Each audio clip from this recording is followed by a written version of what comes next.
Soyons saints, en partenariat avec Magnificat. Nous souhaitons une belle fête au Joseph Benoît et au Robert. Joseph Benoît Cottolengo naît en 1786 près de Turin. Très pieux et excellent orateur, il est ordonné prêtre en 1811 et entre dans la congrégation des chanoines du Corpus Christi. Il poursuit des études de théologie tout en exerçant son apostolat en zone rurale. En 1827, il est appelé au chevet d'une femme malade qui, trop pauvre pour être admise à l'hôpital, meurt sous ses yeux.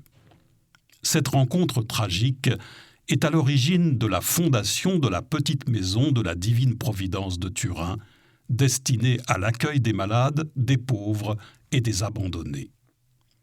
Il va aussi beaucoup œuvrer en prison auprès des criminels, notamment les plus endurcis, car il croit fermement en la rédemption. L'immense confiance en Dieu de Joseph Benoît permet à son institut de rayonner dans le monde entier, car il ne craint aucunement de lancer ses œuvres sans argent ou soutien matériel. Il sait que le Seigneur pourvoira et répète « Les personnes peuvent nous faire faux bond, mais Dieu ne nous lâchera jamais, pas même une fois. » De nombreuses anecdotes sur la Providence émaillent ainsi sa vie. Un jour, alors qu'il est jeune prêtre, il a peu d'argent pour aider les pauvres. Une vieille femme mendie à sa porte, mais il n'a rien à lui offrir à part son manteau. Sans hésitation, il le lui donne, se disant que Dieu s'occupera bien de ses propres besoins. Plus tard, dans la journée, quelqu'un frappe à sa porte et lui donne exactement la somme nécessaire pour acheter un nouveau manteau.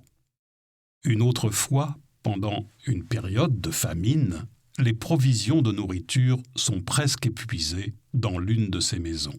Malgré cela, il convie une grande foule de pauvres à dîner. Alors qu'il s'apprête à servir, une charrette remplie de victuailles arrive mystérieusement, fournissant suffisamment de nourriture pour tous les invités.